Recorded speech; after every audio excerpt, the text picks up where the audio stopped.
involved with partners in terms of working to address these issues. So with that, Julian, I'll turn it over to you. Thank you, Mr. City Manager, members of the board. On behalf of Chief Quezada, who couldn't be here tonight, he's very ill this evening, so I'm here on his behalf. Before I introduce Lieutenant Schmidt, who will be providing more detail as to our efforts regarding the homeless, I just want to give you a brief, maybe a snapshot of the citywide effort. There are a few cities in the region that do more than Anaheim, in my opinion, regarding this social issue. Very challenging. The single most challenging issue I've faced in 24 years of policing. It's frustrating. There are people out there with a tremendous amount of need, and there are also a lot of residents and business owners in the city who have concerns, legitimate concerns. So what we bring to bear is a collaborative approach. We have nonprofits that we partner with, CityNet, Coast to Coast, other law enforcement agencies in the region, the county, and our goal is two-pronged approach. It's an outreach effort. We go out and contact every one of the homeless individuals that we can, offer resources, get them into at least temporary supportive housing if possible, through CityNet and Coast to Coast, or get them transportation to perhaps its home or a relative or a loved one who's willing to accept it. We've had tremendous success in the outreach effort since the inception of this approach. I think it's about 450 individuals we have found permanent supportive housing for. Those are actually, believe it or not, the easy cases. The more challenging ones are the chronically homeless or the homeless who might be also suffering from mental illness. We have a PERT program where it's psychological emergency response team where we pair a clinician from the county, a mental health clinician, with our police officers in the field throughout the week to respond to incidents of mental illness crisis, as well as dealing with a caseload of individuals who may or may not be homeless, but who might be on the edge. Police officers sometimes struggle with who to commit per 5150 of the Welfare Institutions Code. We now have a professional who can assist us with that. It allows our officers to stay in service in the field longer, as opposed to being tied up for hours at a time, emergency rooms, that kind of thing. So it is, like I said, a very complicated issue. If you have spent time in most parts of the city, you have seen the homeless people or the impacts of the problem. And again, I appreciate Mr. Noble's comments. He brings up a point about the constitutionality of our ordinance. We temporarily suspended our enforcement of that chapter of the municipal code dealing specifically with camping and the storage of property because of concerns over the constitutionality. We vetted those concerns through our city attorney's office. We looked at case law throughout the region, and with two minor modifications, we reinstituted the enforcement of those codes, which Tim will get into. But we monitor case law around the state all the time to make sure we're operating within the law and that we're enforcing the statute per its intent. That's why we temporarily suspended the enforcement. We began enforcing again in the month of November. So we had a temporary suspension of a few weeks, or maybe a couple of weeks, while we looked at it. But we're confident that the ordinance is constitutional and that our enforcement of it is per the intent of the statute. So with that, I will introduce Lieutenant Schmidt, unless you have questions of me related to homelessness. I'll talk shortly regarding the OIR report, but is there questions you have of my office regarding the homeless issue? Yes, we're good for now. Okay, Lieutenant Schmidt. I won't. Thank you very much. Thank you for allowing me to come here. A little bit, I'll give you a lot of questions we get at the police department or from the public is what's your staffing like to address the issue? How many officers are we committed to? Currently, we have 4 officers assigned to our homeless outreach team, but in addition to that, we have 22 officers in patrol that are trained to handle specific problems out there. Those officers are equipped with finances, the ability to get hotel vouchers. They're out there every day in the field. When they contact somebody who's looking to get off the street, has a desire to get off the street, we have those officers in the field. So there's 22 out there on a day-to-day basis. We have 4 officers that are working the problem throughout the city. As the chief was saying, it's a 2-pronged approach for us here in Anaheim, outreach and enforcement. And a little bit about the outreach. We talk about first is how big a problem is it here in Anaheim? And how many homeless people do we have? That's a question we get constantly. In 2013, the Anaheim Poverty Task Force did a number count, walking around counting. At that point, it was 447. That was in 2013. At that time, we had 6,200 calls for service the police department did in 2013. In 14, there was not a count. In 15, the county of Orange did a count throughout Orange County, and they estimated it was a 5% increase. So it brings it about 4,500 homeless throughout the county is what they're saying. I'm going to bring up the next 2 numbers for the calls for service for us, and that shows you how impactful it's been for the city of Anaheim. In 2014, we had 7,500 calls.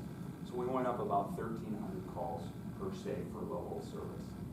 Then in 2015, our numbers for homeless-related calls for service, that's the public calling us related to a homeless situation, 12,337.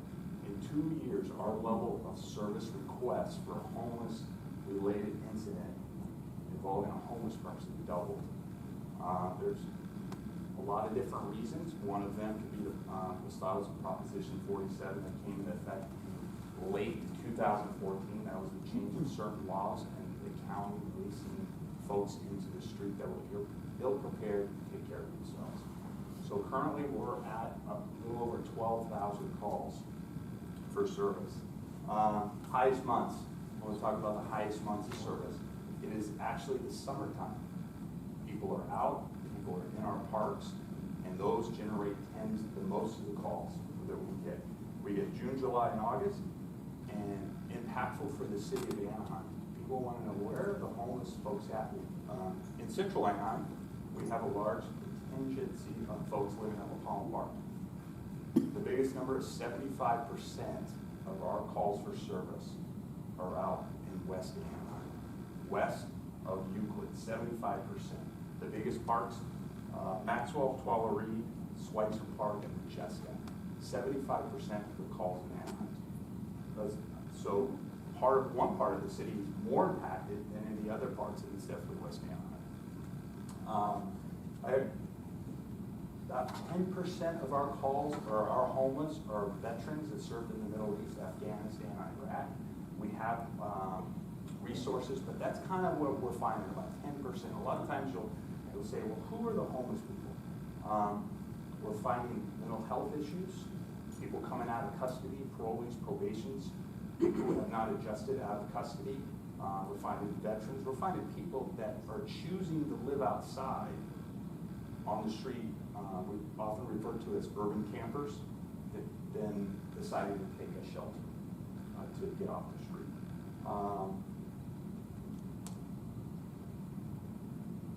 One of the biggest problems we're facing as a police department is people see homelessness. They tend to relate it to crime issues when it's not. Our crime is not crime because of rising because of homelessness issues, but residents connect the two, and in their mind says, my community's not safe because I have homeless people. That's not the case. But as a result, the police department gets those calls for level of service, and then we get questioned and asked constantly, is my neighborhood safe? My neighborhood safe because I see homeless people. That's obviously not. They don't connect as in the rising crime over there. Lieutenant, of those 12,000 plus calls, what's the nature of a lot of them? I mean, do you have a sense of what that is? Yes, it's disturbance. There is somebody who might be camping, somebody's living in or staying outside my business, they're on my private property. It's a business, they're in the alley behind my business. Can you ask them to leave? They're sleeping here, they're rough to my customers, they're asking people for money. When I ask them to leave, they tend not to leave. Can you come and ask them to leave? 12,000 calls is a lot of calls for sure, especially in 2 years when we doubled. You look at Proposition 47 with the jails and realignment, our numbers skyrocketed, and we're not, at the time, we weren't prepared to handle that. And the city of Anaheim has been a huge impact, especially West Anaheim. Finally, we were getting a lot of questions about enforcement. What is the police department doing about enforcement? Obviously, we enforce all laws, but there's a couple of ordinances that tend to draw a lot of interest from folks. And that is, we have a camping ordinance in the city of Anaheim that is a civil infraction. We also have a storage of property that tends to get a lot of calls for the appearance of blight. Gathering personal property, having tents, having barbecues, having chairs, having a canopy, having rolled away sleeping bags, shopping carts, those are the calls that generate a lot of work. And finally, being in the park after hours, it was recently changed from an infraction to misdemeanor. You can cite both, and that was changed by the city attorney and the council, changed that to a level we call infraction misdemeanor in December. So those are the three ordinances that, as a outreach and enforcement officers out there enforcing those are the three big ones that we run into. Lieutenant, how recent is the storage of property ordinance? 2000, I believe 14, in fact, late 2014 is when those were enacted together with the storage of property illegal camping. Now, the city has offered and has a facility here just north of Oklahoma Park where somebody who's homeless can come in and check their property up for 90 days. And there's no charge. So the thought process was, if we give you an opportunity to put your sleeping bag in tent for the day or up to 90 days, you can go out and look for a job. You can go out to look for a home, somewhere to establish residence. Because if you just left your stuff in the park, somebody's going to steal it. Somebody's going to take it. This way you have the idea or a place to get yourself at least situated, store your property, and go out. So it's used, and it's used very frequently.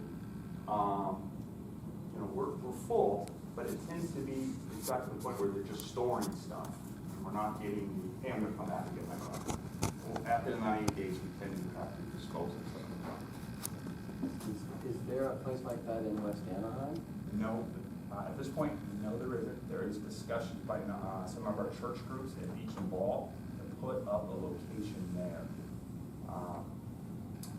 to sponsor it. That's through CityNet. CityNet is coordinating the effort. We definitely need it in West Anaheim. We need a facility to offer that where they can. Because that's where the concept is. Well, it's not, Beach and Ball is not necessarily an area, but it's a location that's central to a lot of West Anaheim that will work. I'd like to talk about the shelter currently. You'll hear some discussions about there's no shelter space in there. Fullerton Armory, as the last week, had 40 available beds every night. It was not maxed out. Now, the fire marshal came in a few months ago, if you saw it in the paper, and reduced the number of homeless that could stay there. But currently, it is not being maxed out. We have 40 beds available every night. So what's the max now? I have 140 here, 160. Yeah, I heard otherwise. So they weren't able to raise it back up. Yeah, that's we use that as a resource to use that, but no. I know they were trying to work something out with the fire marshal, but that didn't. I don't have that with the city for. At this point, I can take questions and answer any questions that you guys like. You know, if I might add, Tim mentioned the armory. Council's directed staff with the County of Orange to facilitate the extension of the schedules to the armory's opening. I believe right now it's scheduled to close in April, March or April. And that's the funding they've received. Yeah. And they go till April. Yeah. So we're looking at working with surrounding communities to what opportunities there may be to extend that timeline. In addition, you no doubt heard quite a bit about the County of Orange purchasing a piece of property for the placement of a year-round shelter located actually in the Canyon Business Park area off Kramer. And city has committed $500,000 to help facilitate the acquisition and tenant improvements necessary for that facility. The County of Orange has completed the transaction for the acquisition of the property. It is now preparing documentation for improvements at that site, and then they will be utilizing a third-party vendor to operate that facility. We're anticipating that being able to open in the fall of 2016. So, since they've put the storage areas at Palmer Park, would you say that's made the situation better or worse? As far as It's made the situation better, but it also requires enforcement on our side. We have to enforce the ordinance of storage of property. If we don't enforce on the police department side, it gets stored in the park. I'd like to address the storage of property ordinance. There was a change in a review of the ordinance by the chief's office directed towards us, and it's important to understand if each park that has, it's not in every park, but I believe it's in 11 different parks, we have signs in the park addressing the ordinance that if any property left unattended, an officer comes upon it, will store it for up to 90 days at our facility. So you'll hear that the officer came and took my stuff. If it's unattended, the officer does. We come and take it, but we hold it for 90 days for that person to come and get it. And there's no fee, there's no charge or anything, we give it back. It's a safekeeping.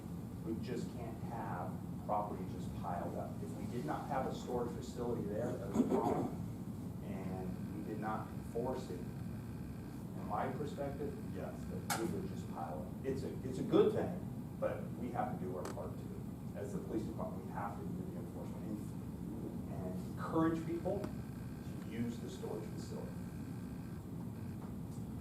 I hope I answered your question. Lieutenant Schmidt mentioned the collaborative, and we have retained two groups to help assist us in the delivery of services, that being Coast to Coast, who work directly with the police department and go out to assist in terms of working with homeless individuals. And then we have CityNet as well, who do some of that, but as well they help facilitate a collaborative.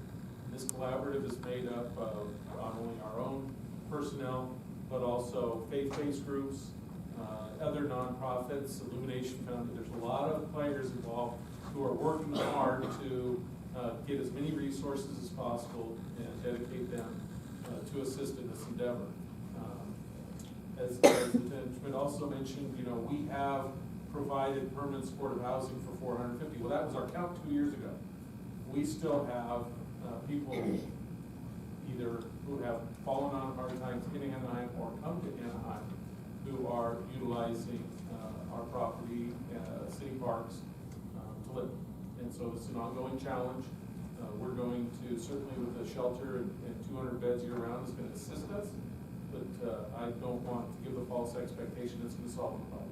It's a multifaceted, it's the city, the county, states and federal government who are challenged with this problem. So we're all working hard, and if people are interested in being part of the solution, we would encourage them to become part of the collaborative, to volunteer their time, effort.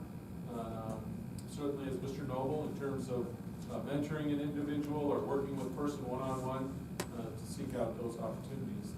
That's all. It takes a little bit of everything. I ask a question. In relation to shifting Coast to Coast and CityNet, how can we get specific, straight information from them, what they're doing and how? They're both under contract with the city, and those contracts are administered by staff. And certainly we can give you information in terms of the outreaches they're performing. The numbers that Lieutenant Schmidt shared, the 450, is through our efforts working with CityNet and Coast to Coast. So that number is not pulled out of the air. We work with our nonprofit providers in terms of delivering those services. That's good. I just was wondering if that information could be given to us if we're interested in, as a community. We can certainly share with you that the hours the amount of outreach, anecdotally, I think Lieutenant can share with you how often Coast to Coast is with you, how often. I can tell you that Coast to Coast and CityNet are in our parks 4 days a week.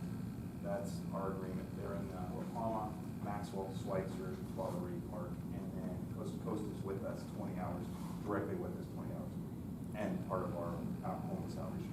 But when I met with the staff there, was like, you say, why are we going to the parks? Because that's where our homeless folks are. That's where our homeless, and especially in West Anaheim, where it's impacted. So that 4 days a week is a good number in that outreach. If I can give a quick example of Coast to Coast and the CityNet collaborative, it's not just, as Tim mentioned, in the parks, but because we've trained a lot of our officers on how to access these resources. I think it was last weekend, an individual became suddenly unemployed in Anaheim, ended up near the Arctic station. Patrol officer got a call. This person actually reached out looking for help. Patrol got there. The officer had had the training, knew who to contact. Coast to Coast got this person a ticket, a train ticket to New Mexico, and that very day they were back home on their way. And that could have been someone who would have been homeless for weeks or months, or who knows. So there's a prevention angle there as well. So that's kind of how quickly we can get these folks the resources in. Good, thank you. I have just a few questions. One's of Paul, you mentioned those that would become more involved in collaborative. Can you share with us how they do that? What's the... Well, they can be trained to perform outreach.